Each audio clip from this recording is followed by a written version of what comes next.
Hello, everyone, and welcome back to the Jankyard, episode 10, I believe. Podcast. A podcast about Ashes Reborn, which is an expandable card game from Plaid Hat Games. We're going to talk about all things Ashes, and especially what we like to call open-minded deck building. And who are we? Well, we're still the same three people. And we've got Schmendrix. I may be technically the same, but I feel so different after I got the 10th Epiversary roses that the treatment sent me. It really opened up my heart and mind. So thank you, treatment. Spruced up the place, tied the whole thing together.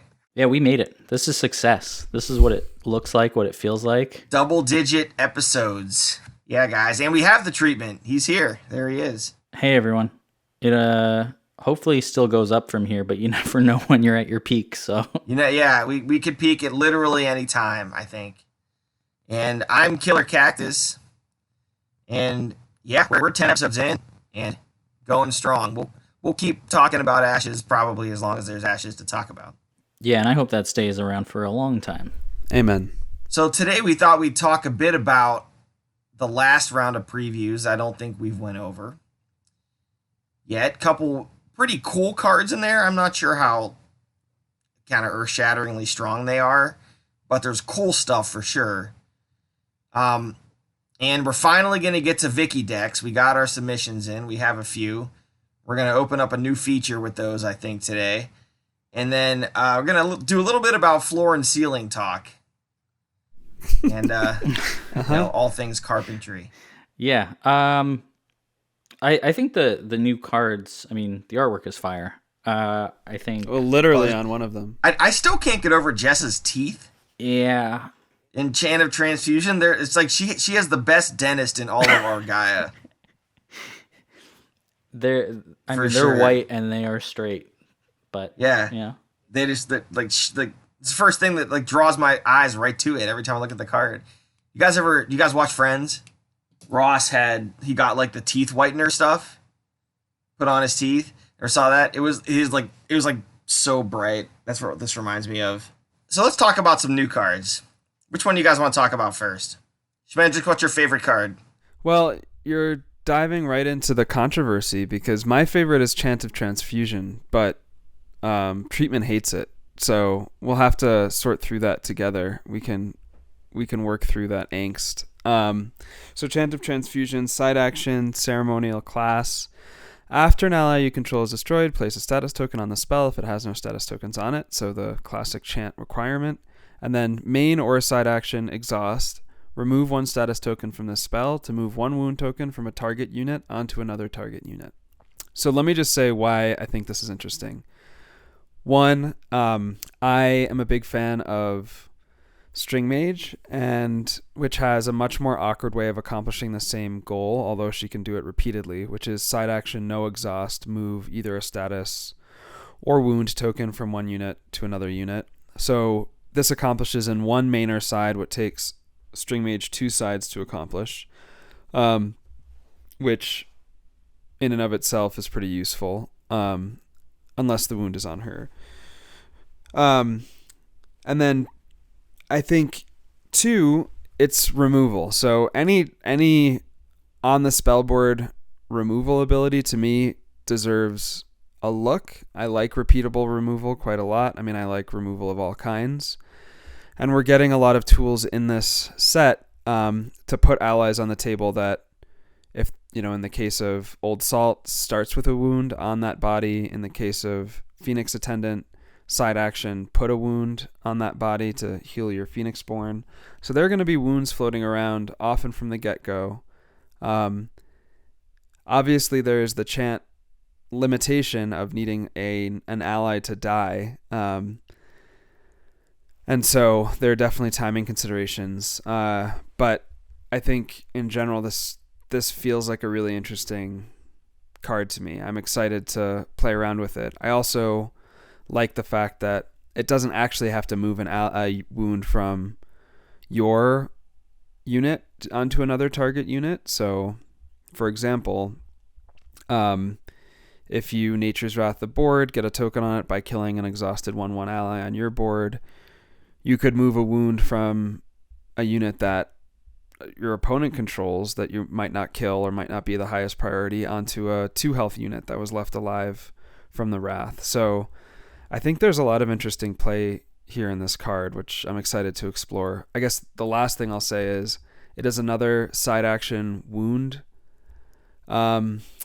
distributor that pairs really well with Fester, which is another thing I'm excited to use it with, which might unlock Fester from its current long and loving relationship with Nature Ping. It's still probably going to be the most reliable way to do it, but that intrigues me as well. So I'm pretty interested to build around or build Chant of Transfusion into things. Everything you said about the ability itself, I agree with. I think the ability is really cool. My issue is just everything about chants themselves, and specifically the triggers and the costs and all the caveats that you have to do to get there. And I think if this was just the ability itself, not the you have to play an ally, it has to die to get a token, whatever, I think that would be an awesome card. And it would still be fair when you think of it in relationship to something like the small sack string mage combo of placing a wound as a main and then distributing it as a side.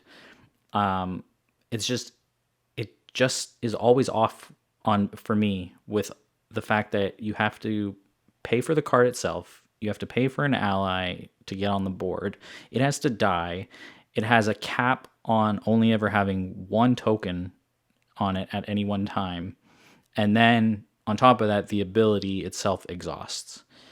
And it's just a lot of things. And it takes a spellboard slot. So that is a cost that has to be considered regardless of how, which Phoenix board you choose. And to me, that's just so many things for such a small benefit. Now, granted, it would be awesome if you did have like 3 of these things loaded up and started moving wounds around. But even then, I just don't know if that outweighs the amount of buildup that's required for it. But we'll see. I'm definitely interested in it, and I'm going to give it a shot, just like I have with, many chants. I did play the all chant Rowan deck in Jank Fest. You'll take a chance on them. Yeah, exactly. Very good. But I just think it's probably ultimately going to fall flat from a competitive perspective. And it could be so easy for so many chants to remove like one thing, whether that was the token limit or the exhaustion aspect. And you could see these chants being played a lot more. So Killer, now you have to decide which of us wins. Yeah, who's right, Killer? I break the tie, right? So here's what I'll say about it. When I first read it, I was with Treatment. I didn't think it was great. I agree that it has a lot of, it has the same chant problems, right? And it's very easy to compare this to a card like String Mage that Spendrick's already talked about, that's repeatable and can do it a bunch of times without exhausting. And String Mage isn't the easiest thing to remove either. It takes a battlefield slot up, not a spellboard slot, but you usually have more battlefield available. And when you think about it that way, it doesn't feel great because String Mage can keep doing it. But what I think you need to think about with this card is, Treatment, what you said, the last thing you said is when you have 2 or 3 of these on the board, or, now that we have more chants, and Chant of Revenge has kind of been the chant. This is probably number 2, and there might be a world where it starts making sense to get 2 different, Chant of Transfusion and Revenge on the board.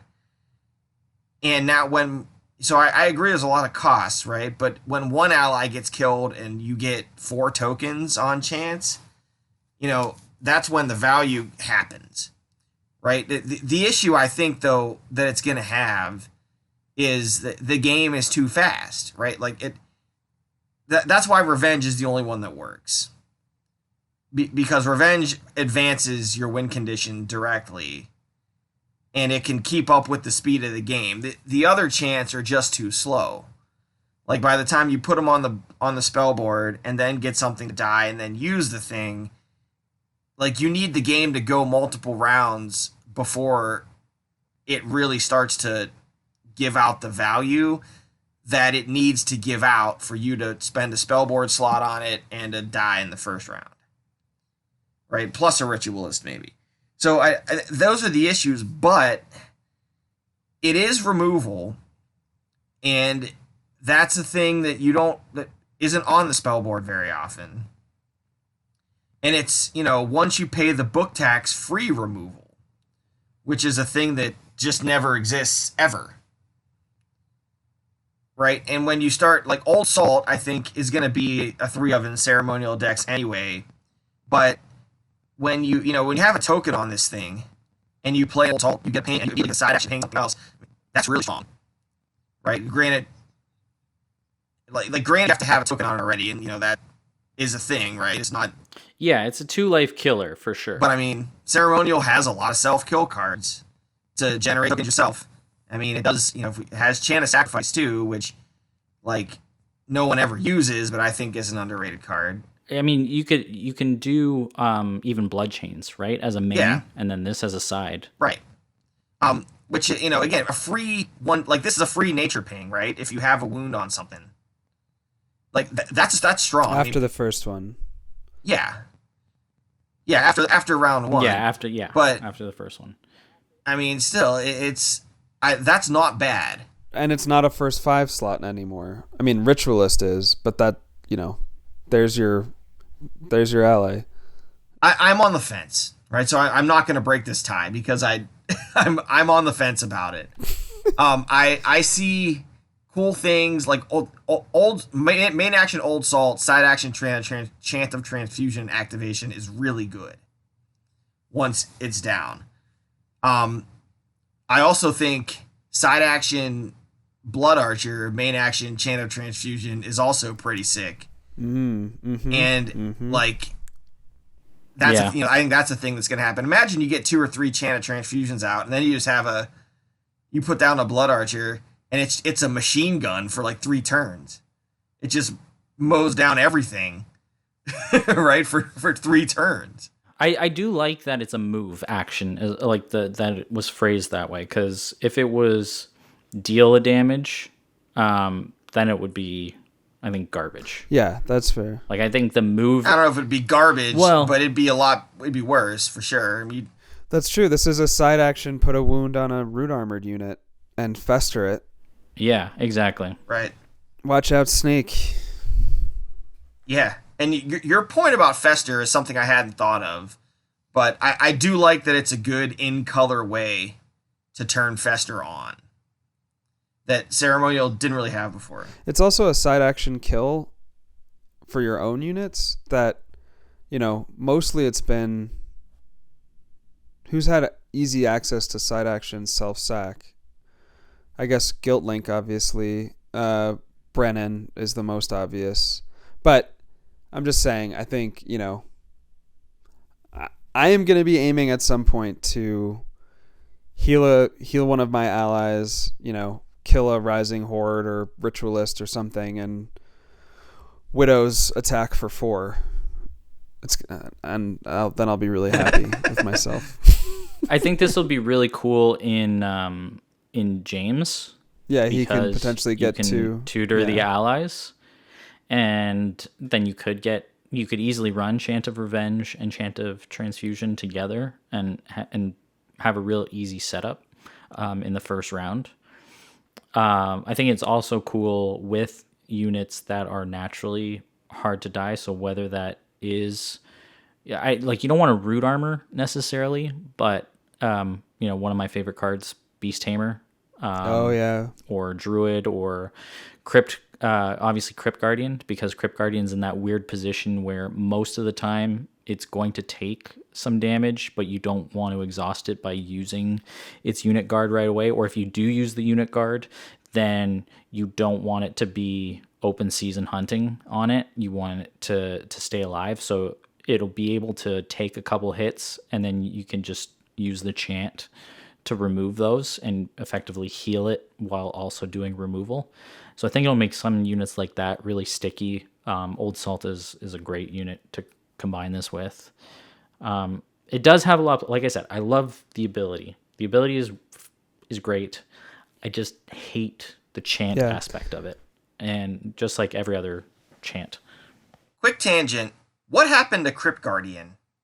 I have not seen a Crypt Guardian played in like a month. Value Town, yeah. Salsa Napper. Yeah, but still, like, Crypt Guardian is still good. It's like people just stop playing the darn thing. It's good, and I play it. It's just, it's really hard. Like, what do you have to play something that's worth guarding. Yeah.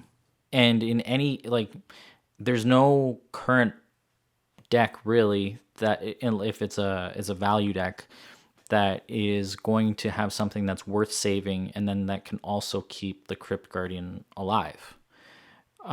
It has to be, you have to start playing, 3 life units. So I use it in one of my decks, an Odette list with Frostback Bear and Dweller. And that's a deck where I want to either save the Dweller to get the end of round damage, or at least hit for 3, and I want to keep the bears alive for top of round swings. And so it's been working there. But otherwise, it's just really hard. And I think as far as Value Town goes, Steadfast is a much better counter. Yeah, sorry. So just to go back to Chant of Transfusion. Sorry about that. Go for it. I'm going to offer, no worries. One more Phoenixborn that I've been thinking about is in Xander, which might seem weird because of his 3 spell board, although James also has that problem. But I already really like playing String Mage in Xander with small sack, so in that situation you're freeing yourself potentially from Sympathy, so he could play what I think are actually more natural colors, although he gets access to Raptor Herder and Sympathy anyway, but in Nature, Ceremonial, Divine. And he can still do... Why would you ever drop the best color? Okay. But he can also do the James thing with...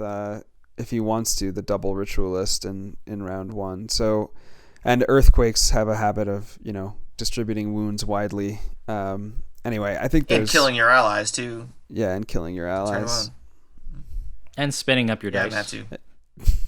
Very good at All that. All right. Killer, what's your card? Let's talk about Serve the City. I think Chant of Transfusion is the best card in these 3. I think Serve the City is probably the worst.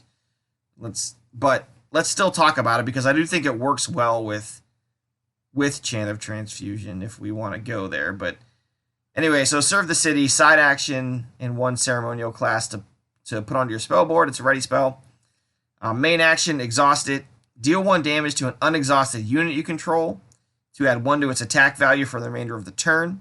If that unit can attack, you may take an attack action declaring that unit as the only attacker. So the deal 1 damage to an unexhausted unit you control, to me, is the interesting part of this card, and I think where we need to find synergy with it, right? And so the I can't even say Chant of Transfusion, like I can't say this, but anyway, that chant, comes to mind right away, right? Because I can deal a damage, I can make a boosted attack, and then assuming the thing survives, and I get to choose where I attack, so I can attack something and make sure it survives. Now I can transfuse my wound off of it onto something else, right? That's a cool little transfusion. Oh boy. That's so that's an obvious cool little in pre-con combo that I like. Other than that, I don't think this card is good. But I want to explore ways to use that wound marker that you give yourself.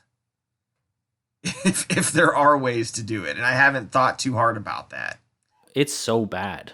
I just don't get, like, I'm trying to think now specifically within the mono precon where this fits, because outside of it, I don't get it. I don't get all, again, the caveats that have, like, for one damage or one boost on a unit, you have to take up a spellboard slot, deal a damage specifically to an unexhausted unit, and then you can only attack with that unit to actually get the benefit. Like, I don't get it. What does this, other than Chant of Transfusion? Well, Calamity Golem, I mean, inside. Wow. Yeah, Calamity Golems, I guess, is another way to use, and Infuriate as well, which we're going to talk about in a second. Infuriate's cool, but it's just a lot. It's a lot, and outside of the one specific unit, I don't see where this is really getting you round over round value that isn't outclassed by having another unit.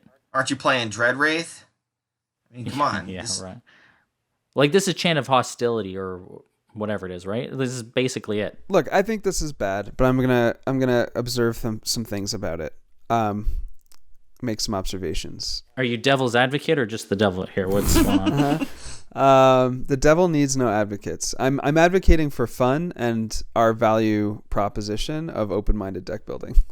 That's what I'm advocating. Yeah. Okay, that's probably worth it. We should stick with that. I've heard this card compared to Strengthen a lot, which makes a lot of sense. I think that's a very good comparison. Strengthen for nature and a ceremonial class to put down, side action, add 2 to the strength of unit. And I think in, 90% of situations, Strengthen is probably a better card, which is really saying something because Strengthen is really not played very often. But one of the things that's interesting about Serve the City, so first of all, there is the wound synergy. So adding a wound to Calamity Golem, good. But the fact that this also leaves your side action also free, and adds a little bit more boost, I think is interesting. So the fact that we've got now a whole bunch of, on when attackers are declared cards and side action cards that you could play, and this being the kind of icing on top. So, take a Calamity Golem that you've played, and this is, I'm just going to admit right now where I'm going with this is definitely in kitchen table jank zone, but get a Calamity Golem down that you've played and maybe Chant of Transfusion to wound off of or whatever. But if you've got a wound to spare, you could Infuriate, Crescendo, Serve the City, and it's dealing a boatload of damage and obliterating much of the opponent's board at the same time. That's a play that I'm gonna at some point probably try and look for, or stand still as your on attack action. Like, just the fact that you can stack both the side action and the when attackers are declared cards that we have now on top of the Serve the City, I think makes it interesting and creates a little bit of a window for it to play a role that Strengthen doesn't play. I will say that it's really sad that we don't have any, as far as I know. Oh, this was the other thing that I was thinking of. So if you think about what are the side action summons, all the allies are 1 health, I believe, as far as I know. There's Immortal Commander, but I don't count that. Okay, so Immortal Commander. Yeah. But then there are cards like Sarasaurus and Ghostly Mount, which could be interesting cards to Serve the City with. Like, Sarasaurus is kind of the classic, guard pressure, take 3 to face, now it's 4 to face, and it might be nice to be able to boost that unit to attack in the same round that you send it in. And again, that's a situation where you've got the side action spoken for. But I think unless you're going really heavy wound synergy and or looking to preserve your side actions for other things other than Strengthen, I don't know that this card has much value. Ceresaurus is an interesting one. I just think, I mean, why did it have to be only that unit can attack? Why did it have to be you have to specifically deal the damage to that unit and then only boost that unit? Like, it's like when I think of Vengeance in James, it's very similar, although Vengeance destroys. But it would have been maybe just the taddest bit better if you could apply that buff to anything, so that you could swing with multiple units or do something. And it makes sense, again, from a precon perspective. I can see the synergies with Calamity Golem and Infuriate, which I'll talk about, because that's a side action where you could do a boatload if you have an opening. But when you're not playing against, the AI, the Chimera, it just feels like this is so many steps to set up as a combo that it's not there. So maybe, and granted, I think that there is a place and that there should be design space specifically for PvP mode. I think it's going to happen in the next sets that come out. I think it makes sense that if you're designing two different modes of a game, there are going to be cards that work for both. There are going to be cards that work really well in PvP, and there's going to be cards that work really well in PvE. And this seems like one that might work really well in PvE. But it's not going to be something that I think sees a lot of play in PvP. It's outclassed by so many other things. Let me talk about this for a second. I mean, obviously, the divine die power is a fairly useful power. Yeah. Right? It gets used. I mean, the decks that I run divine in, once or twice a game, I am typically going to divine buff something and swing. Right? Now, so one thing I think that I didn't really think too much about, and we haven't talked about yet, so I wonder if you guys are thinking about this.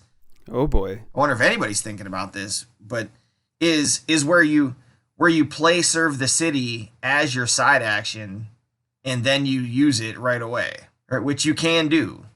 Yeah, I think that's totally legit. I think that's why it's a side action. Yeah. So like this to me, I know it's a ready spell that takes up a spell board slot, and most of the time when you see a ready spell, you're like, I have to first 5 this or I'm not getting my full value out of it. Right? I feel like this card could be one of those like 2 or 3 ofs that you put in that you don't really want to first 5, but you surprise somebody with it, right, in round 2, and you just drop it and then buff something up to swing and guard pressure a unit that they didn't think you could guard pressure. Right? Like their knight's down and you side action Serve the City, main action swing your Cloudburst Griffin at it or something for 4. And now it's still there, so if you do get to the next round, you get to do it again. And I kind of like that play. Like the unexpected, I just boosted a guy up. Like, the thing about the divine die power is it's great, but it's telegraphed, right? You have to meditate up for it the turn before. This isn't. I mean, nobody is going to see a ceremonial class die sitting on your spell board and expect you to use it to boost someone's attack by 1. That's pretty cool. It's definitely a surprise. I mean, it's a surprise, in the same vein as if you did a reaction sort of surprise, crescendo, standstill, that type of thing. It's not as telegraphed as Fighting Spirit, which also takes work to build up. That's an interesting idea.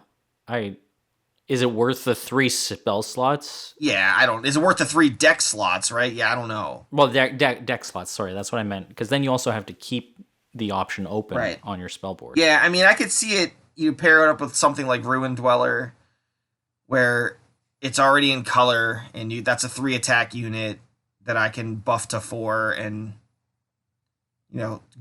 guard pressure a Sonic Swordsman or something with. I like it. I like the idea of the 3 attack quick strikers. I mean, the place I was thinking about it was in something like Saria, for example, who, suddenly your Raven's pressuring a knight.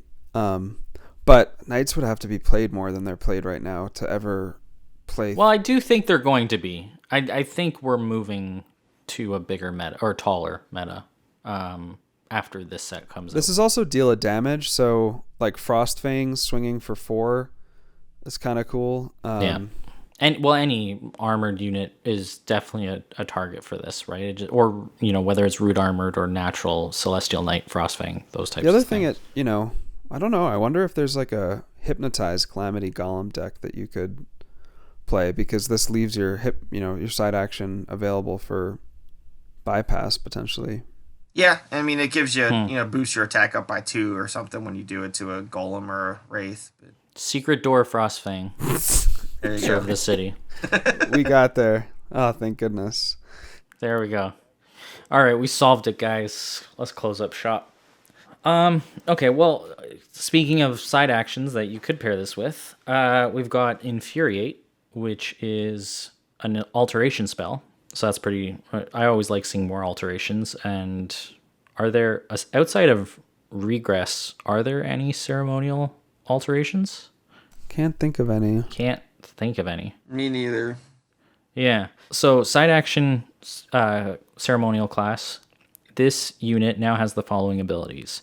Frenzy 2. When this unit is declared as an attacker, deal 2 damage to it.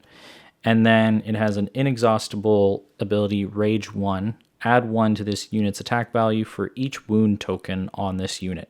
And Rage is the same inexhaustible ability that is on Dreadwraith. Yep, that's correct. If I am getting that right.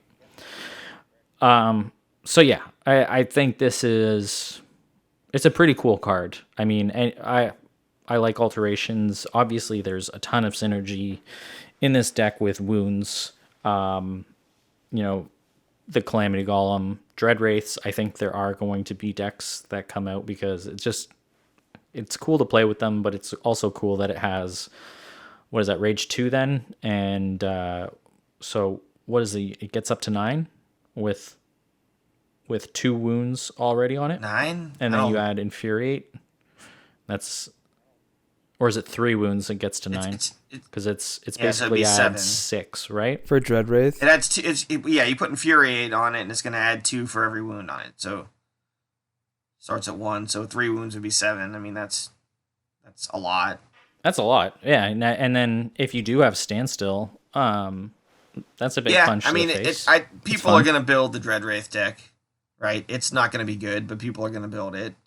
Oh yeah. It's going to be better than it was. Now I've got a unit on my spell board that I can use Serve the City on and get +2, or +3 if you have Infuriate. I mean, so that's that's a thing. Why not? I wonder why the artwork is a rhino. Like, is this meant? Is Nick saying like this must be played in a rhino deck? Because I think that would, and that's right up my alley. I'd love to try. I mean, you can do that. Smash right? face. You can spend all your dice. You could spend 7 dice on a rhino and 2 on this. 9 or 10. Yeah, that'd be awesome. With a good unit, but you can't do that round 1. You can do it the first turn of round 2, though. That's true. I think a lot of these cards though are explosive or big damage in that case because of the Chimera, right? Like that's just you need a lot of damage. No, you don't think so? When you're playing hard, I haven't played, but if it's like 80 health or whatever, it helps when you can punch for 10 with one guy, and then if you have any refresh effects, punch him again. Yeah, you generally beat the Chimera because every time you remove a unit from the Chimera's board, you kill it. So I think the blood points are probably going to be the way to kill the Chimera. But yeah, I think that's interesting. You definitely need more damage, and smaller pings are way devalued, I think, unless they can go to units. But the place I'm interested in this is actually as an offensive, as a removal spell. So stick this on your opponent's Griffin. What are they going to do? Like, let it sit there and block? Well, I mean, they're playing Griffin and Rin, so naturally they're going to ice buff it. And do not play this against Rin. Then hit you for 5. Although that's a cool Rin Furiate decks, is that the meta? Rin Furiate, yeah. Gotta But love it. I think it's kind of a cool, if you have both units that you might want to put this on, like Frostback Bears or whatever, and you're worried about 3/2s that eat Frostback Bears, could be fun. But yeah, it's still a blocker, obviously. So maybe not ideal. Maybe the other place maybe you put them on, you run your suite of Polarity Mages so you can pull them back a few times and drop them on other units. But honestly, like, I don't know. If you have Polarity Mage, you're in color for Lightbringer, and you can just do that cheese where you side action Infuriate, main action Lightbringer, and make it kill itself. What was the unique that basically stops attacking? Like you get a damage or a blood puppet or whatever. What was that card? Was it one of the uniques?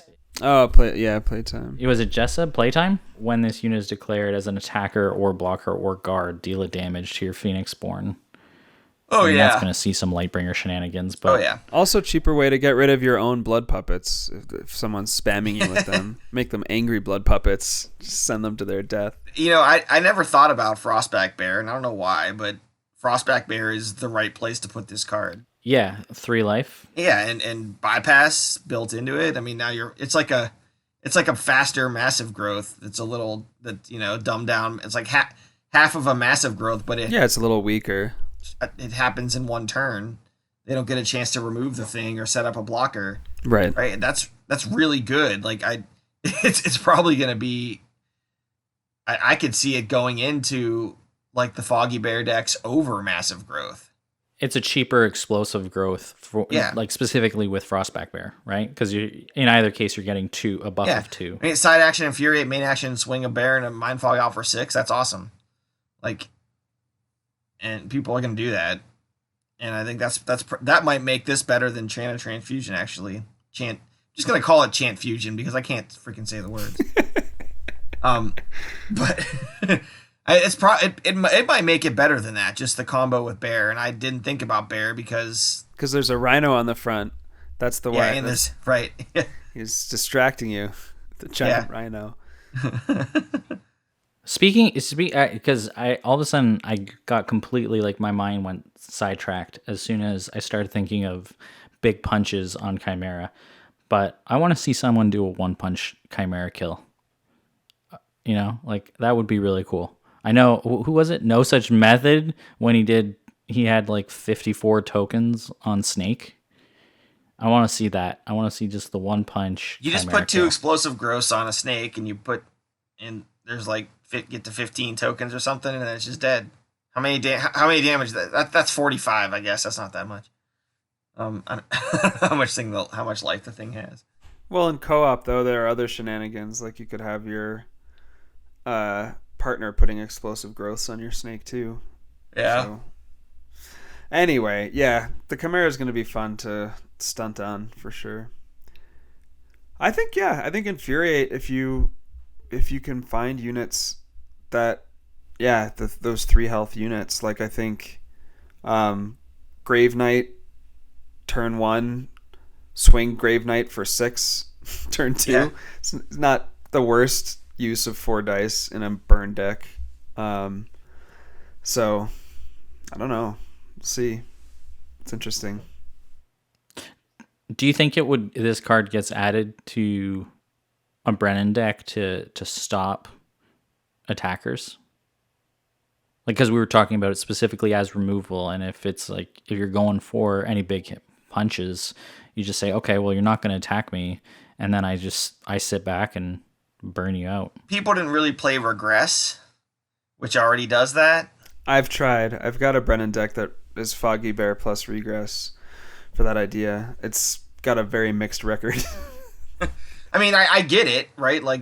Shut down their guy and then throw burn over the top. That makes sense. But this might be better than Regress insofar as you can put it on your own guys. Brendan doesn't usually have any 3-life guys, but if she decides to, then you can you can have the option to go both ways with Infuriate. It's tough. I probably not, but it was just it's a good thought. I mean, you're gonna. That's a way to take the downside of they can still block with the thing out of the equation, right? You just throw burn over the top, or if you have some other kind of bypass, you use that. But it is a cool, way to just shut down and I guess if they're, it's kind of a clogged spell in a way. It shuts down Soraya, right? Shuts down Raven. I mean, for a round, right? I mean, it shuts it. She can still do her Seeds of Aggression garbage, but yeah, and she doesn't mind blocking generally. Yeah, it does lock a battlefield spot up. I mean, they always have the option to just main action clear it out by attacking with it, but it's still, for one die, killing a 2-life thing is good, right? That's good value. So if you're gonna take a Griffin off the board, or a Ruin Dweller or whatever, I guess Ruin Dweller is probably a bad example because it can just sit there and still burn you. But other 2/2s or 3/2s, or that's not bad to toss one of these things on there. Like from a design point, these are the types of cards where you have multiple uses, and you can use it offensively, you can use it defensively, you can use it combo style with sort of maybe what it's more intended to be used with, or you can use it in niche situations or just as a one-off. I think that's when you know that there are just so many ideas that one card can generate that I think is what makes a good card, or at least a design card, especially now that we have 2 different modes. Whereas other cards where it's like, what the heck do I do with this? Or this is only this one specific thing.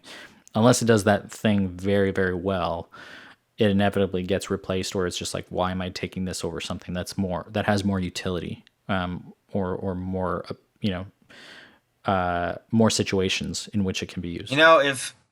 If real quick, if Massive Growth wasn't chained, I would totally run the Dreadwraith, Massive Growth, Infuriate, Hypnotize, Golden Veil first 5 at least a couple times. That's awesome. I mean, who's gonna do that, right? Yeah. That's gonna happen. Someone's gonna play a Dreadwraith. They're gonna Massive Grow it and Infuriate it in the same turn. Well, it's basically Hydra ceremonial, Hydra, right? Except Hydra has its own bypass. But then what's the Dreadwraith swing for then, right? It swings for 5, 6, 7, 8, 9. Is it just 9? 10?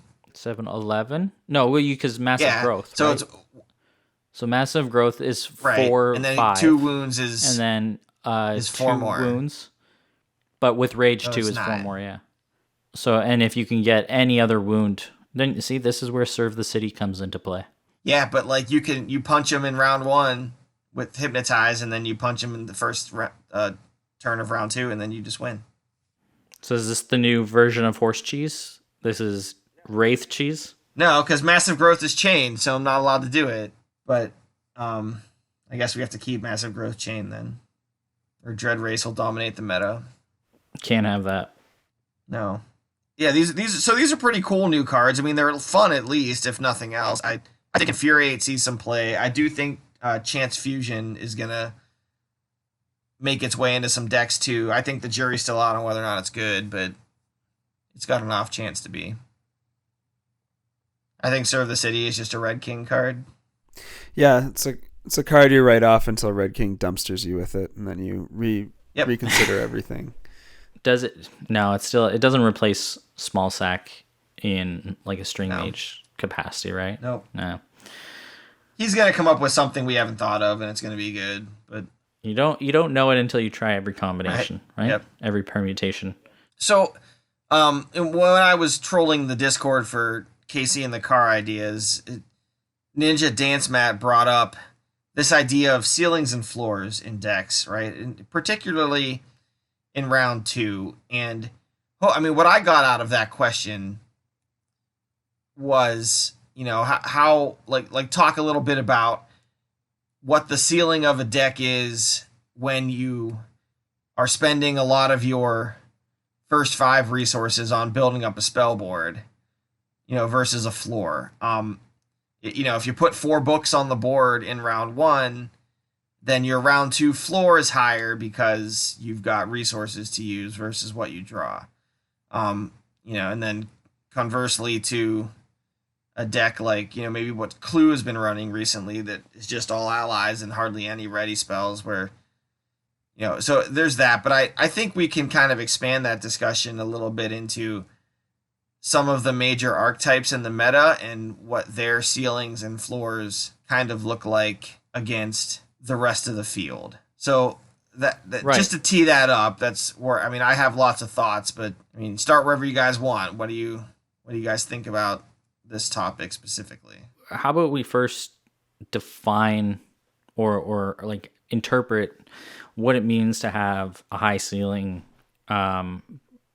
in a deck or even in a card. And for me, when I think about that, it tends to be more about either explosive plays that might be more niche or setup dependent, or not even setup dependent, but situationally dependent in terms of how much you can do if everything lines up. Whereas the floor of a deck is more about the reliability in terms of round over round, or game over game, how consistent you can expect similar results. And those two things, definitely when you're talking about combo decks and big plays, outside of maybe competitive like tournaments, I think we see a lot more high ceiling decks that people like to play, right? There's a lot more experimentation of like, I'm going to try Iron Rhino or Dreadwraith deck or all these, I don't know, maybe Horse Cheese. I haven't played against it, but that idea spawned about like how big can I get fast if everything lines up, as long as the opponent does not have double hard removal at the start. And then you can almost guarantee your win because you're going to do a one-shot kill. Like that type of idea is a high ceiling to me. If I recall correctly, going back to the Shuffle Bus guys, even I think Neil had always talked more about the floor being more important. And if you look at it from the perspective of like reliability, game over game, I would agree, because it's about ensuring that you either get the card draws if you're not playing a high spell board, or making sure that you have consistent unit and damage output regardless of the luck of the game, because there is a lot of luck of the game in both the draw and the roll, and you're always trying to mitigate that as a player, but you can't mitigate it perfectly. And so having cards either that always provide value, that are never dead in hand, or having a strong spell board that you always have the ability to spend dice is what I think of in terms of a high floor, whether that's a, deck's archetype or just when you're building a deck thinking like, are these cards going to be dead 9 times out of 10? But the one time it's there, it's like, that's it, And so silver bullets are probably more high ceiling versus floor as an example. But that's just sort of what I would think of. Yeah, I think of it similarly. I guess the only thing I would, high floor I think means low variance round over round, as you said. And I think the only thing I would add or emphasize about the higher ceiling is the concept of dice efficiency playing in there, and really saying, look, there are obviously very high ceiling plays that can have incredible dice efficiency. Like, the snake that kills you is a really efficient unit. But there's also just a ton of value being generated constantly by salamander monks all the time, as Brian B has shown. So I think, and I think that's where, looking at the decks that Brian, others have built in Hope, even not even the creeper decks, just the decks that load up on books, high value books, I think demonstrate what the potential is for high ceiling, low floor decks built basically on pure efficiency, not those blockbuster plays that are high variance plays, but just really building up an inevitability that they can play the most efficient plays in the game multiple times around. So, drawing into the multiple Salamander books, drawing into the multiple Wishing Wing books or Snapper books is really, really powerful. Wishing Wing is really the engine there. It's not in and of itself, I think, particularly efficient. But so, yeah, I think that's how I've come to think about it. And I definitely think that one of the really fascinating tensions about the game is if you give space to a 4-book, a well-constructed 4-book deck to set up and you are not running 4 books, I think you need to be getting... we always talk about needing to win round 1, but like you need to put a hurt on your opponent in round 1 to make up for the value generation that they're going to produce in rounds 2 and 3. So you really need to come out ahead in a significant way, I think, round 1 to make up for that gap. And I think in general, that means, fast starts, night starts, things like that can really perhaps come out faster than the 4-book decks can set up. One other thing I'll say is maybe just pivot to where you get value round over round or try and raise your floor if you're not playing 4-book. I've been playing the Saria deck I linked in the Discord that Waves designed. It's 4-book technically, but one of the books is Canyon Shelter, so it's really 3-book in my mind. Omenbringer, Ruby Cobra, Raven. And it's got 9 allies, but it's 3 copies of Pain Shaman, 3 copies of Imperial Ninja, 3 copies of Sunshield Sentry. And that's the kind of deck I never build. Like, I never go 3 allies wide for 3 allies. But it is, I have to say, it's so nice. It basically means your ally draws are like books. I mean, you don't know exactly what you'll get, but knowing you can count on at least generally one of those 3 and sometimes 2 of those 3 round over round. Plus you have, 6-ish dice spent on your spell board every round. Makes it so much, it gives me such a sense of security that I can do the things the deck wants to do consistently, even though I'm relying on allies to some degree to do that. And that's not a feeling I'm used to, because I do tend to build these decks that have like random singleton allies, 7 or 9 deep. And it makes every round quite a puzzle. And that's one of the things that I feel like qualitatively distinguishes a high floor deck, is that you look at your hand and you almost immediately know how the round is going to go based on the hand, because or the round kind of plays itself out. You might have a couple of big choice points, but you kind of know how your dice are going to get spent.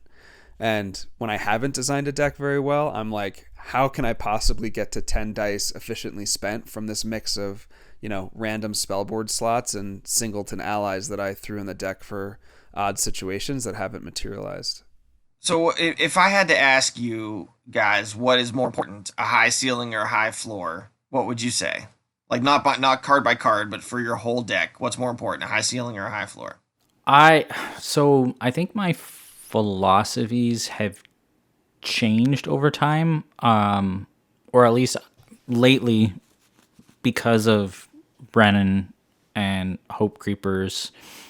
I've looked at it differently. I'm looking, I think, probably more at the ceiling of my decks, especially first 5. Like I've taken a chapter out of Clue's book ever since I read it, and I think one of his articles, which was just that your first 5s do not have to be what the rest of your deck is. And I've tried developing decks that have completely, like, almost no overlap in their first 5s, because I want that high ceiling for specific matchups. And then once I get those, 10 to 15 cards, the rest of my cards are more about the consistency, more about the floor of like making sure that I'm going to draw into the cards I need to sort of stay level, or just for the average matchup that I have a consistent floor of books that I can rely on. But as like a general rule, or if I was advising someone on building a deck, I would talk about the floor, and just like, there are tons of cards, especially when I started, that were cool or splashy, or I really wanted to experiment with the sort of Timmy Johnny stuff.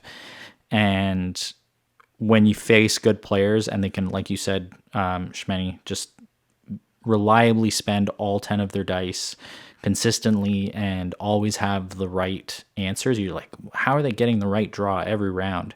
And it's just because the deck has been built in such a way that the floor is always there. Like, there's never or rarely going to be a bad draw. There's rarely going to be a situation that they don't have the dice to spend or they don't have the outs. And that's very difficult to see in any given game.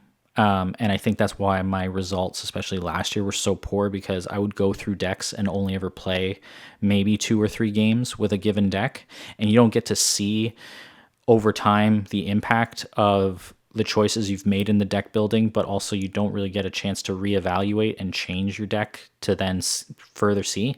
So when I started, I talked about this a couple episodes, like my 10-70-10, even just 10 games with one deck, I noticed a huge difference compared to what I used to play. And I think that has contributed to a higher win rate for me lately, and just feeling better with any given deck, or feeling like I have the right choices. And I think we've seen that too. And I don't know if you guys are going to talk about this, but just like with Brankus in the current Waves Winter Open, when you know that there's a given good deck and you have a brand new player coming into the scene and a brand new player jumping into a tournament with, great players, the fact that he has a deck that has such a high floor of damage output, of reliability, of consistent, fairly consistent draws, because there's not really that many cards. It's the J.K. Brennan. Yeah, the J.K. Brennan. I should. There's really not like a variety of cards. I think there's maybe 12 or 13 cards. So that just, is a high floor that you're always going to get what you need. And he's top 4, top 8 now? I don't know where we are, but top 4. Yeah, top 4. That's amazing. That's incredible. Creepers obviously is another deck where just the consistency, the efficiency round over round is a high floor, and that's why it beats so many things.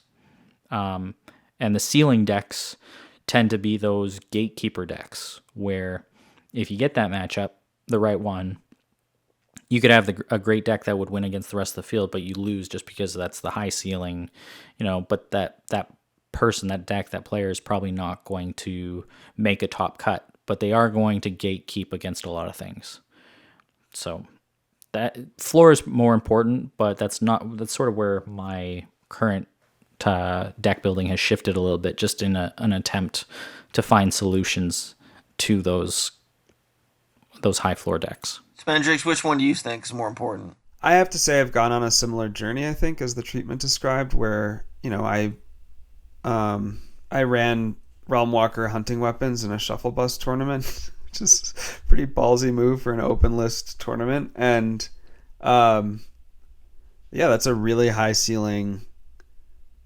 That deck can score round 1 wins, actually, if you really get greedy with it. Or it can win top of round 2 pretty easily as well. But I have to say when I started, like, I looked at Philly's Aerodel deck, for example, and he was playing that deck. It's probably in the early stages when I started, but, my first year it was really dominant. And, like, it just felt really boring to me, to be totally honest with you. I was like, I don't want to play these long games of, like, small trades with units with this 4-book engine. And but I think actually it was the Realm Walker hunting weapons experience where it was just like the amount of like anxiety verging on terror I felt in those matchups, knowing that like if my opponent had first 5 the right card, I was done, or like the right couple cards. I've been net decking a lot, and I've been playing decks more consistently. And I've been playing decks with like coherent long-term plans. It's one of the things I really like about the Leo decks that I've designed, that Brian B helped me with. And I think I have grown so much more comfortable in my play, knowing that I have a clear vision of a round 3 win, and I have a deck designed to deliver that win with a pretty high degree of consistency. That's a much more pleasant way to play, actually, than feeling like I need to win round 1 in a hugely decisive way, or I have no chance in this game. The games do tend to go longer, but not hugely longer, and I'm having a lot more fun with them. So I didn't appreciate them at first, or I didn't appreciate them as much as I do now. The high floor decks that, like I said, have a very coherent game plan, a vision for how they win in round 3, and they have a means of getting you there. I mean, just one last point before you take it back, Killer. If you look at the current good decks, and even whether it's this tournament or just overall, I think all of those decks started with sort of the design of a high ceiling, with something that was known, that had high damage output, that had a really, potentially aggressive game plan. And then as they evolve over time, people who took those ideas and developed them into strong decks are people who were able to cut, the cruft and elevate the floor to be more consistent. So if you talk specifically like, the Realm of the Absurd, the Realm Walker hunting weapons deck that I'm for better or worse, I'll say that you pioneered, Schmendrix. Clue's been playing it for the last 3 tournaments, and he took it from that, like, I can or I have to win round 1, otherwise the deck is a bust, to his iterations now feel so consistent. He can start really aggressive, but he has those backup plans. You had the early Brennan decks, at least as far as like when I was joining, and it was all about the Raptor Herder, Sleeping Widows open, and if your opponent didn't have a plan for that, you won. If they did, you were probably screwed. Like Brennan if they had to win round 1 or round 2, otherwise they would lose. But now JK's deck has shown that you can be very flexible, not only in your start and start a little bit slower, but it's going to get there no matter what. Creepers had been around forever, and as far as I know, Carl was always the one backing them, saying, yeah, creepers are strong, especially in Koji. But it wasn't until Hope came along, which really elevated the floor, the consistency of getting those guaranteed outputs, and then even more so now with cards like Tidal Crab that guarantee almost that you're going to get the thorns out. And so I think that's kind of how a lot of these deck ideas evolve, where there's someone who's like, hey, I can win this in round 1 or round 2, and then someone else comes along and is like, okay, but how can we even this out and bring the floor up so that it's good everywhere? And I think it would be really cool, and I still try to do things like that, where it's like Archosaurus, 3 refreshes in round 1 is awesome. Is there a way to even that out? Or a Rhino deck, that's what Red King has done. His whole thing was, no, you can win with this. You just have to elevate the floor. And I think that's what he does with a lot of his decks, is he elevates the floor of really bad cards or really good cards, but that have a very specific win condition. All right, so that you just said a lot of really good stuff that I was going to say, but I'll still say it in a different way. So when you ask me that question, right, what's more important, the ceiling or the floor? My answer is the ceiling, and I think I think if your deck doesn't have a high ceiling, then it's a big problem, right? Number one, and I think you're 100% right in that the reason that these meta decks are on top of the meta is that they have the highest of ceilings, right? Brennan Burn is the highest ceiling that there is, if you don't count like the one punch, like horse cheese is like the highest ceiling there is. But absent that, Brennan's winning in 14 dice often, right? Like that's a pretty high ceiling. But in the reason that deck has done so well is, like you said, they've been able to take the floor and push it to a level where if that high ceiling doesn't happen, there's still a fallback option. Now what I'll say though is that Right, a bad game is like 18 dice or something for JK's Brennan. yeah, or even 22 Yeah. dice like that.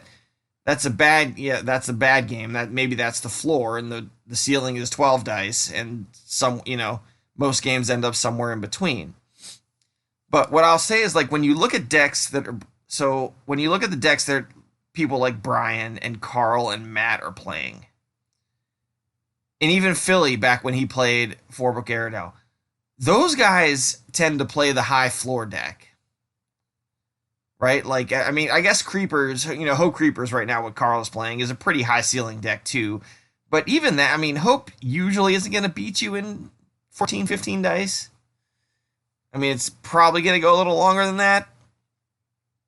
But they're so good at the game that they can pull off those value trades, and if the game gets into a grind out, right, that's where their high floor wins, and their skill level is such that they're always going to win that game that depends on what the floor.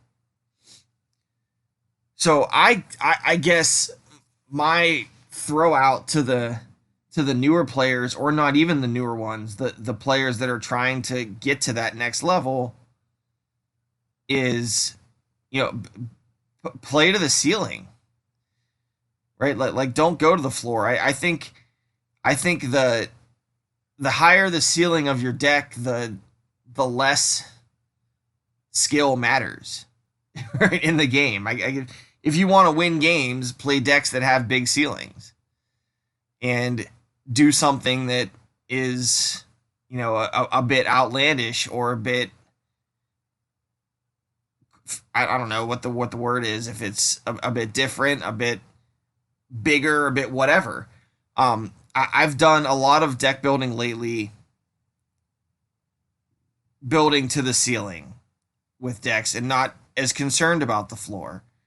The James Raptor Herder deck I play, I view as a very I think everybody that's played against it hates it. I played against it the other day. Redentor decided to use it.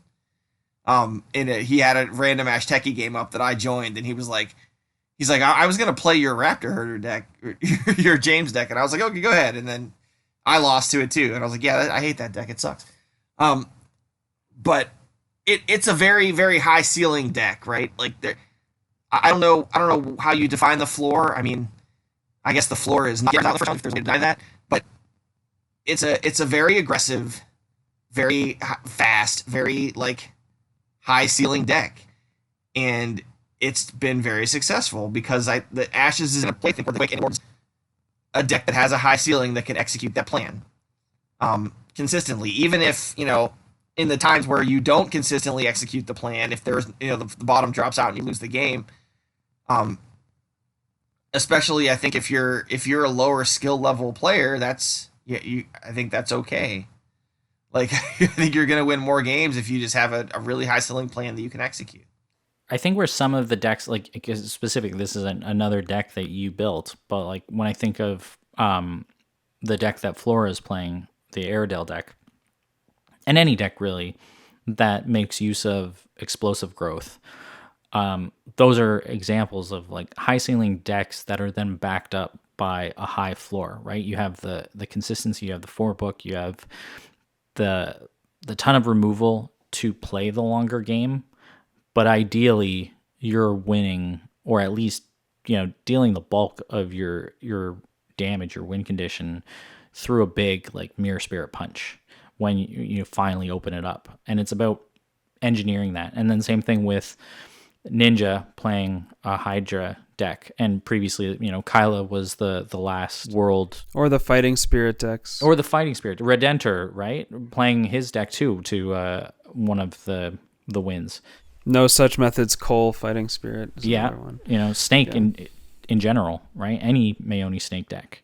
Those are high ceiling decks that might take a little bit of engineering and build up, but they also have that floor where they can go longer if the big explosive punch does not appear.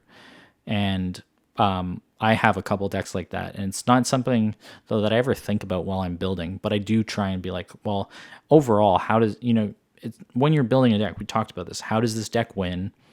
And especially if it's a swing or a burn deck, I think you need to count up the potential expected output of that deck. And that's one of the risks of playing, say, for instance, a higher ally deck, is that those things can get meted away. And unless you have a ton of recursion, whether it's Xander, Shepherds, whatever, those can be riskier because you can lose that high output. Typically you're playing knights, which have good value. But if you meditate 3 or 4 of them away, you're out of luck. And that's where the sort of the difference between high spell board versus higher ally counts or burn decks really differ. I think that's fair, but if we just, I think that there's something to this idea of using I think a lot of that makes sense, but using the Brennan formulation of what's your ceiling in terms of how few dice could you win in, and what's your floor in terms of, how many dice it would take to win. Obviously, it's a lot more complicated than that for most decks. But one thing that struck me about a lot of the decks you talked about is like, I think they share some similarities with each other in that they have a very clear, like I said, round 3-ish, maybe late round 2 win condition that they're working towards, that they can pretty consistently get to and call it 25 dice or something like that. They know what it is. It's that swing after a lot of, removal or battlefield engineering. Maybe it's 28, 30. And some of them also have the potential to win if they really win round 1, although they're not necessarily trying to. But if their opponent just, miss first 5s or something, they can win faster than that. But I think I still think those are pretty high floor decks. I don't see those necessarily as high ceiling decks if the ceiling is how few dice could you win in. And maybe that's not the definition of ceiling that we're going to, but I think it starts to, I guess, effectively conflate ceiling with speed. But I do think, I don't know, there's something compelling to me about that formulation of trying to understand how consistently can you get to a win within a certain number of dice. And I agree, Killer, that like I think you need to have a clear win con in your deck. That's what I hear you saying to new players is like, new player, you have to understand what your win con is. I guess the caution I would just offer is like, I mean, I'm 2 years into playing the game and I'm finding a huge amount of value in net decking just because I really appreciate playing with other people's decks that have clear win cons that they're building around, and I wish I'd done that earlier on. And it just starts to, I think, getting a feel for what a strong win con and a deck built around that win con feels like, and then picking your win con, coming up with an ambitious one, going for it, and doing what Clue has done to the Realmwalker deck. And I've told Clue, like, Realmwalker, like, that's clearly his deck at this point. He's taken it so far beyond what I ran into Shuffle Bus with it, because in that Shuffle Bus tournament, I was just thinking of, I was coming up with every potential counterplay option in the first 5 and coming up with then counters to that. But like, then you're just playing rock, paper, scissors in the first 5. And I think that's the definition of low floor, high ceiling, extremely high variance. You either nail your first 5 selection or you get it badly wrong and you're done.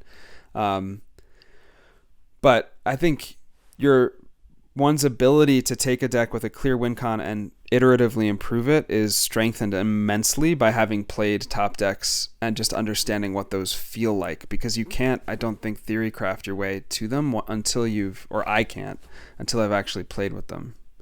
So just to throw back to both of you guys then, like, we've talked about the high floor and high ceiling. What are some examples of low floor and low ceiling decks? Are those capable of wins? And like, all the examples we gave are either burn or swing. What does ceiling or floor mean in the context of mill decks? And to date, ever since Three-Eyed Owl got chained, which I think was one of the components of either a high floor, maybe it was high ceiling for a mill deck, we haven't really seen much success. Monk was probably the closest, and that was already a while ago, half a year ago.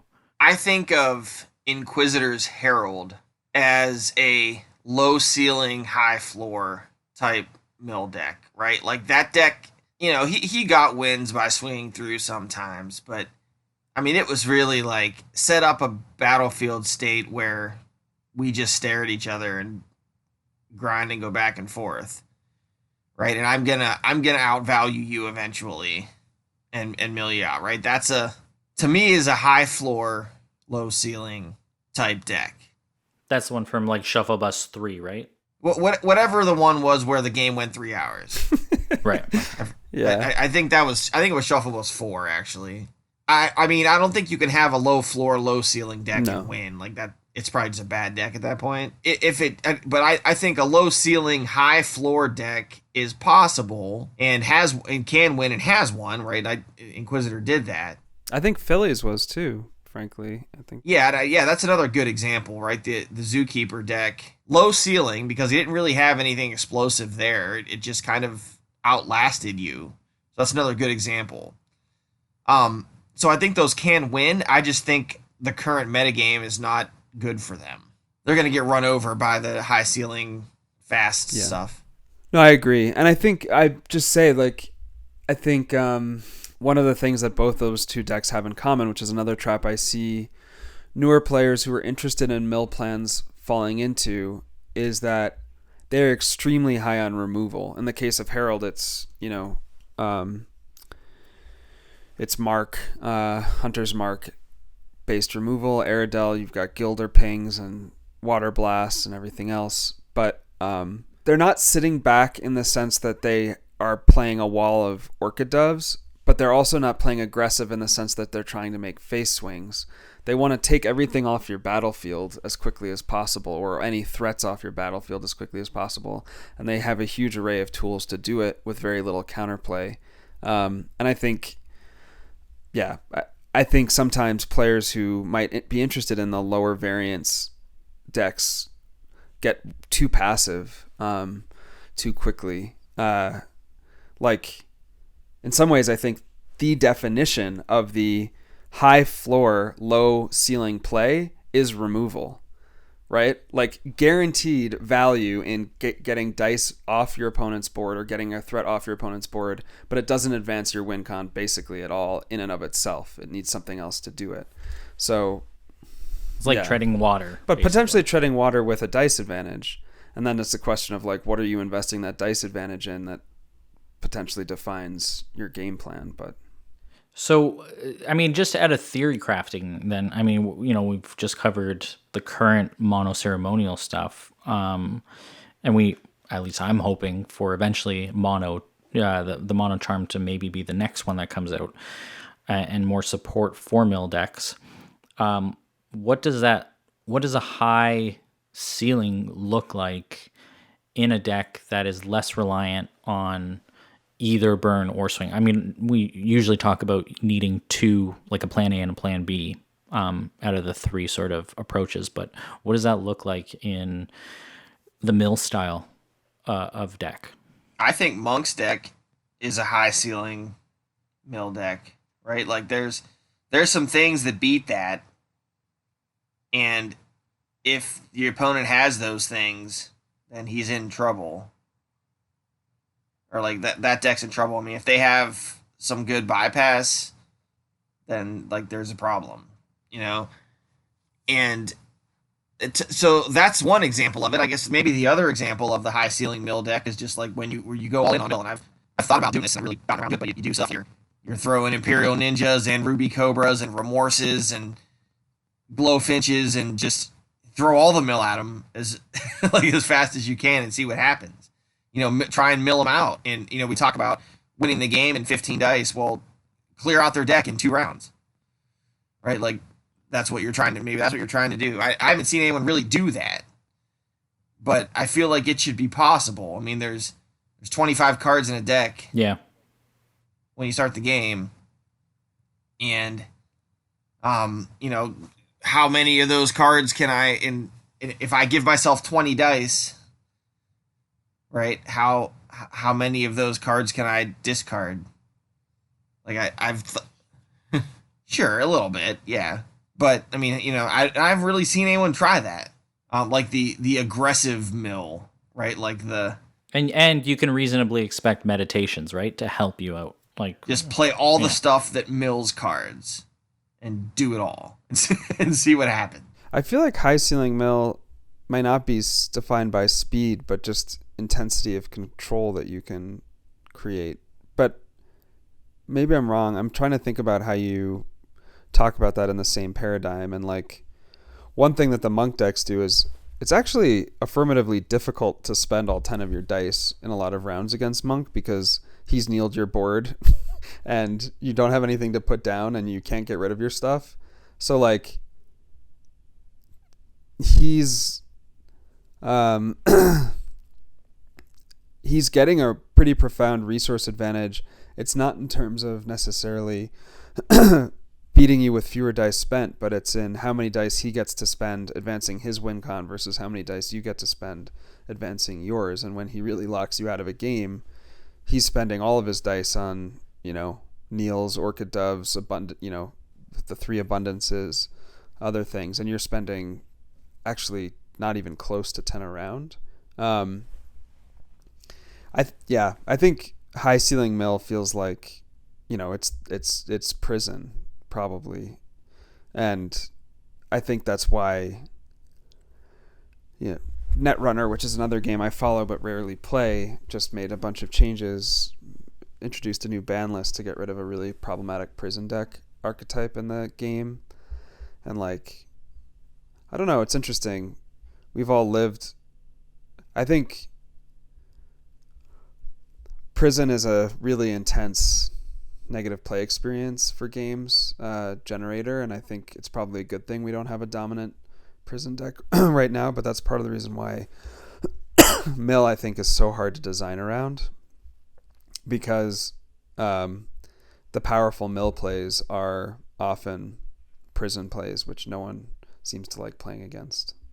Yeah, I mean, I wonder if there is, and I don't know if I talked about this. I know I had mentioned on the Discord like a year ago, and just in terms of an idea of a Phoenix-born that might have an ability that targets the hand and fills in effectively what Three-Eyed Owl was doing, but still within the parameters of not making round one miserable. So like in this idea would be a Phoenix-born that builds up tokens at the end of every round, and then can remove one or more of those tokens to wipe out cards from hand, and just putting cards that can put more guaranteed pressure. Because right now all the cards, anguish, remorse, memory theft, all of those give the opponent an option, and there's nothing that can guarantee that type of mill.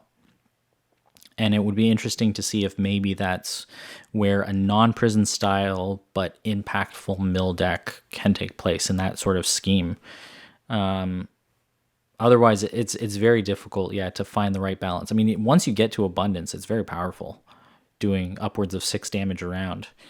It's just trying to guarantee getting there, right? It's that floor of trying to get there and then guaranteeing that you'll be able to wipe it out. And I know Brian has an Auric deck, which it's not mill, but it's the same sort of like guaranteeing that long-term win condition. Rowan, again, not a mill deck, but it's those types of decks that want to go 4, 5, 6 rounds and have a guaranteed win condition. And mill is one of those styles of deck. And trying to add more support for those without it being A, just a bad play experience, and B, something that you can't come back from, right? But I think the ability to have bypass in decks is or should be more important right now, given that there are so many efficient units. Going over the top, I think, is going to be more of a thing. Going to knights, having all those options of long-term units, those will be a thing. But that's a side thought. Yeah, Mill's it's difficult to design, especially in a game where you only have 30 cards in your deck and only 25 of them starting there. I mean, it's a very fine, just your opponent being really bored while they're trying to play the game. It's a very fine line. I think Ashes really has done a great job in towing that line to this point. Oh, it's pretty incredible. Yeah, arguably before Auric and Hope, it was skewed away from it, and we needed more support. But after those two have come in with their support that they brought to it, Ruby Cobra and Dream Fracture and stuff like that, it's pretty. I think it's pretty on point, to be honest. There's just a lot of fast stuff right now that invalidates it a little bit, but I've still had lots of games, go to fatigue and have that be a factor.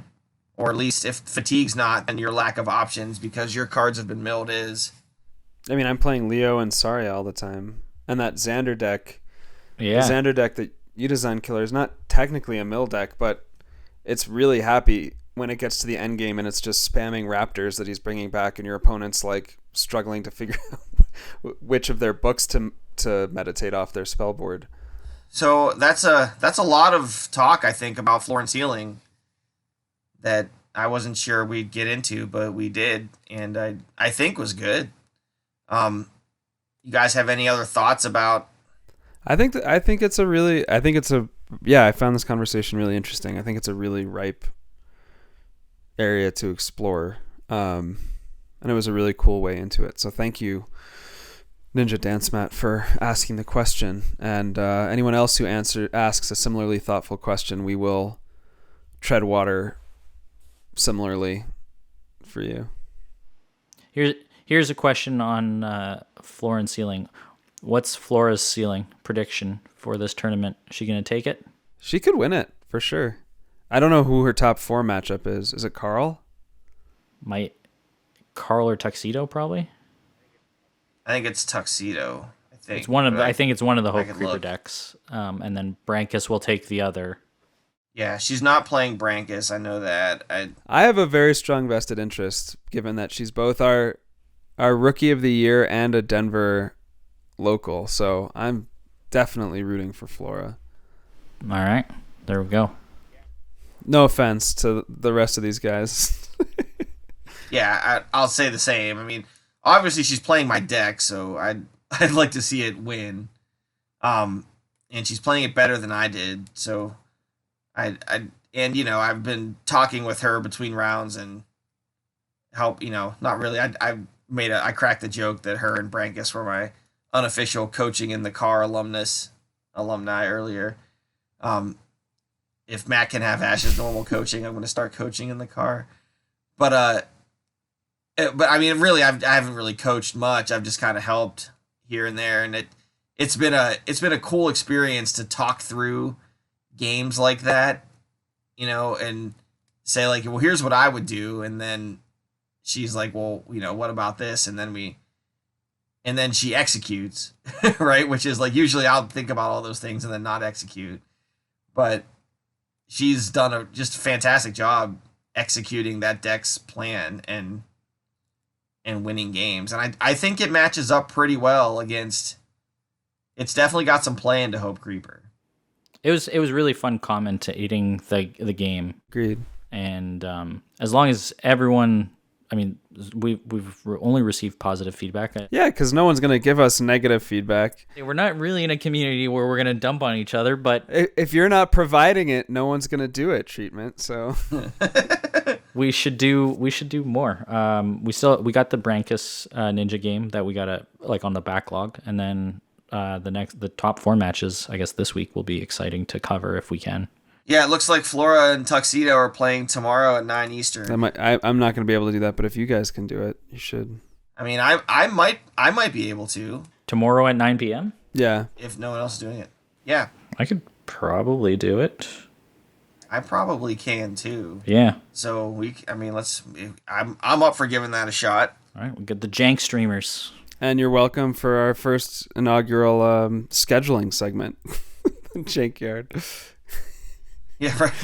Yeah, this episode's going to come out way after we cover that game, so, congratulations to whoever won. Whoever won, yeah, you played well. So I just want to say we actually have a plan for how we're going to cover Vicky, the Vicky decks, and we've gotten several submissions. And so here's my proposal, since we have been going for almost 2 hours already, that we start our next episode by covering the Vicky decks because people submitted them, and that we play a game that so far I'm calling Fork, Marry, Killer Cactus, which means pick a deck that you would make some changes to, fork it, pick a deck you'd marry, and I don't know what the Killer Cactus part is. I'm mostly focused on the pun. Maybe pick a deck that you'd make Killer Cactus play to torture him or something. There you go. I like it. All right, yeah, because there's Yeah, what, 1, that's what 2, we're gonna 3, do. 4, 5, 6, 7, 8. 8 decks if you include the 3 that Clue submitted. Oh my god, we have to talk about 8 Vicky decks? Yeah, well, we could cut it down to 6 if we ignored 2 of them, but yeah. Okay. Hey, some of these have got win rates, and I know No Such is holding out. He didn't submit one, but he's got like a Secret Vicky tech? 70% Vicky tech, yeah. Are we each gonna fork one, marry one, and then Killer Cactus the other 6? Well, if we That if we have 6, then we can just split it two by 2. We each get 2 to decide on. Okay. Sounds good. All right, that'll work for me. Well, if we have 8 decks, and we get one more, then we could each have 3, and we can do fork, marry, kill, or cactus. I didn't submit one. I'll pull up one of my old, or maybe this is the opportunity to make one of these turbo mill decks, and we'll see what happens. It's not Vicky. Or just make No Such method, put his in there. If you don't want to do it, that'll work too. Can you spin the wheel of Jank just so we have light at the end of this never-ending Vicky tunnel? I want to know what we can I can, do after this. yeah, I can spin it. I don't know that I can record it right now, Okay, that's fine. Just tell us what happens. but I'll spin it. If Shadow hasn't blown his brains out by now, he's like, guys, please, I submitted this like a month ago. Just cover the damn deck. Let me see if I can get Chrome to open at the same time. My terrible technology equipment is doing everything else. Just get Allie to throw in the Wheel of Fortune clicking when the wheel spins. Just add that sound effect in. I'm so thrilled on Allie's behalf that we're throwing in a couple minutes of content she's going to have to look for and cut out an hour and 42 minutes into this. Yeah. Yeah, it's trying to open. It's getting there. So let's try and find. We could have covered the Vicky decks by now. Mm. I honestly, I haven't really looked at them, but I mean they're fairly different. They are fairly different. Well, I mean, there's obviously going to be a common theme of like Dream Fracture or Keepsake.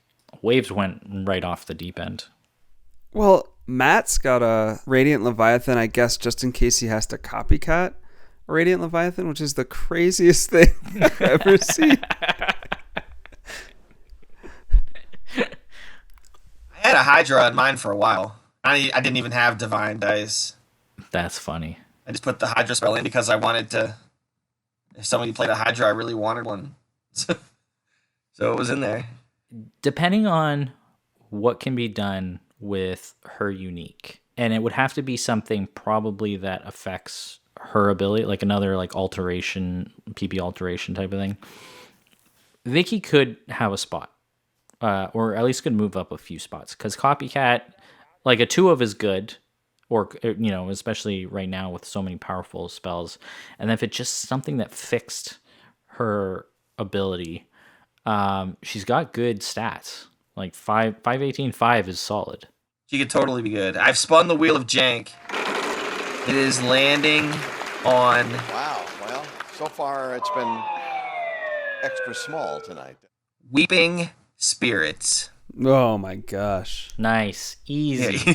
I'm just submitting the camp. One of my decks, I think, is a campfire deck. Low ceiling, low floor. Here That's we come. easy. Right here. There it is. There was a. Nah, high ceiling. I got a high ceiling deck. Wasn't I saying something in our About our Weeping? chat, in our DM message recently about Weeping Spirits? People aren't supposed to know about that. I don't know. We don't pay much attention to you in there, Killer. I had a random idea for it. You'll have to show us. Figure out your idea and then put together. I mean, heck if I remember what it was, but I swear I those. Oh, it had to do with Night Song Cricket. Of course it did. I wanted to use the focus ability of Weeping Spirit to clean out the discard pile. Remember? Yeah, I remember that. That is a crazy idea. That is absolutely bonkers. I dug it. I don't know if that... Did anyone even know Weeping Spirit had a focus work. ability? It does. Yes. And I did not know that until I was looking for ways to clean out the discard pile. Look, just you wait until I start playing open memories for Weeping Spirit books in round 1 so that I can shut down your stupid James Raptor deck right. by removing your Raptors. There you go. Take it out of the discard pile. It's gone. I can't recur it anymore. Yeah. Search a target discard pile for 1 card removed from the game. I did not know that text was there. But, yep, now we're making Weeping Spirit decks. Good luck with that. All right. Let's see what people bring. I mean, it's just bad. It's one of the worst cards in the game. There is only one situation that I can think of that's decent, and I've played it, and it's still kind of tough. But I'll leave that for later. Especially in a world of snappers, it's not a good card. We'll see what we can do with it. I'm just excited to see what name Red King puts on his Weeping Spirit deck. Melancholy. Mm-hmm. No, that's way too straightforward. Okay. Come on. Well, it's always a word that I have to look up. It's some reference usually, and I just can't relate it. But he has them like all memorized. He's like, oh yeah. It's in this deck, and it's like which version? There's 10 versions of your time loop or sing song or whatever. It's in all of them though. That's the point. That's why he does it that way. It's cool and it's his unique thing. No, it's his thing. No, it's cool. It's awesome. It's always like I don't know what I'm supposed to do. Yeah. All right. Well, shall we call it? I think we should. This has been a good episode. Go out there and get out your Weeping Spirits. And if you're not janky... Well, we'll leave that up to the viewers. It's at least our 10th episode. We're allowed to say that. I'm glad we're in double digits. And now we have Weeping Spirits to build with. And if you're not janky... We did sufficient fan service for Flora, but our one other listener, Charlotte, we haven't talked about Particle Shield at all. So I don't know if we... But anyway, sorry. That's okay. Sign off. It's okay. It's our bad sign off. I played with Charlotte today, and there were particle shields played on both sides. It was pretty cool. So there it is. But yeah, Charlotte needs to commit and actually submit a deck. All right, Charlotte. Now you have to build with Weeping Spirits. How do you like that? She's been on the quiet side lately. Come on, Charlotte. Yeah, make Matt coach you through that one. Yeah. All right, guys, it's time for us to go to bed. If you're not janky, you're stanky. There we go. We'll catch you next time. See ya. Later. Have a good one.